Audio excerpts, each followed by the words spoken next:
Hey viewers, something I get asked often is how to remove a crank if the threads in here are stripped and you just can't use a puller tool. And I'm going to show you how to do that. But what I want to say first is if the threads are good, get the puller tool. These tools cost 10 bucks or less on Amazon or eBay, and it's just the right way to do it, and it's a useful tool to have. And if you click the link on the screen, I have a video on how to do one of these.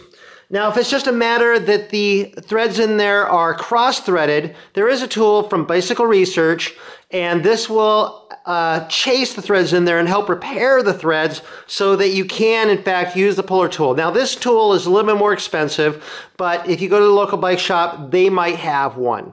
So it's worth checking in, and you can maybe repair the threads. But if the threads in here are literally just stripped out, and the puller tool just cannot grab it, just kind of pulls right out, then I'm going to show you how to do that. First, I want to go ahead and remove the little bolt in there, or the nut, holding the crank arm onto the spindle.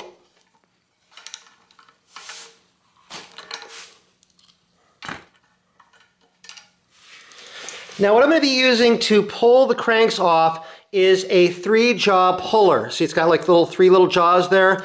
And this is a relatively small one. This is a 3-inch model. I got this at Harbor Freight. What I'm gonna do is be clamping this onto like the crank here and pulling this up while pushing down on the spindle. Now, the spindle in this particular bottom bracket is like this. There was a bolt that went into this, and I need to push down against the spindle while pulling up on the crank.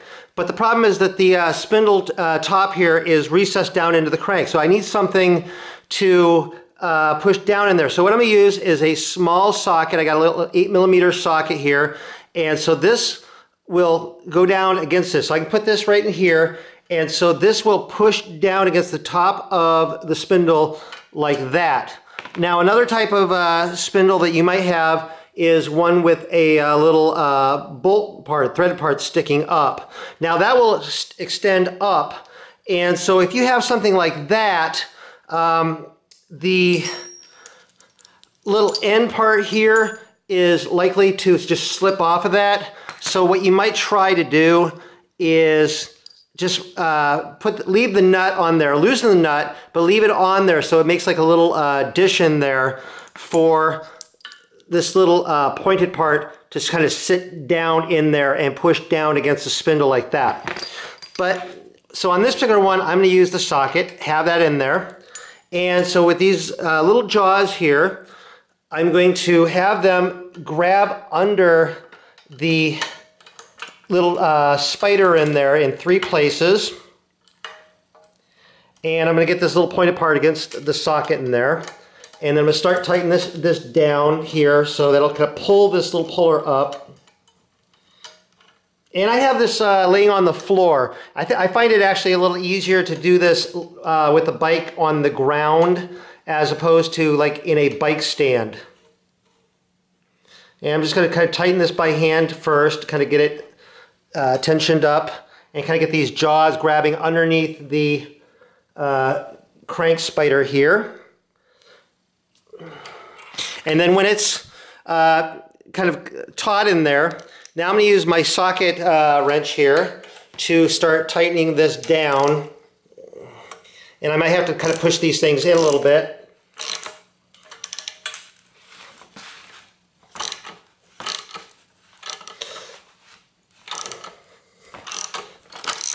There. So this one is off, just like that. Now the other side is similar. Again, I'm going to have to remove the bolt here that's holding the crank arm onto the spindle. Again, I'm going to use my little socket in there like this. And for this particular one, I had a hard time reaching under the crank arm here between the bottom bracket shell here and the bottom of the crank arm. So what I did was I actually modified these little hooks here. I actually kind of ground these off a little bit. They were more rounded here. I ground them off a little bit so they were a little bit not as deep in there. So now, again, I'm going to kind of put this on here like this. get them to hook under the crank arm in like 3 places there, or as best I can, and then start tightening this down. Now again, I'm going to use my socket wrench to tighten this down.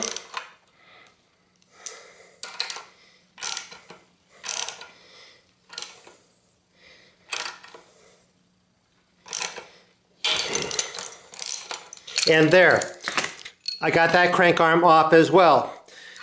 And there, I got both of them off. And I hope you found that useful or interesting. If you did, please click like on my video. I always appreciate getting likes on my videos.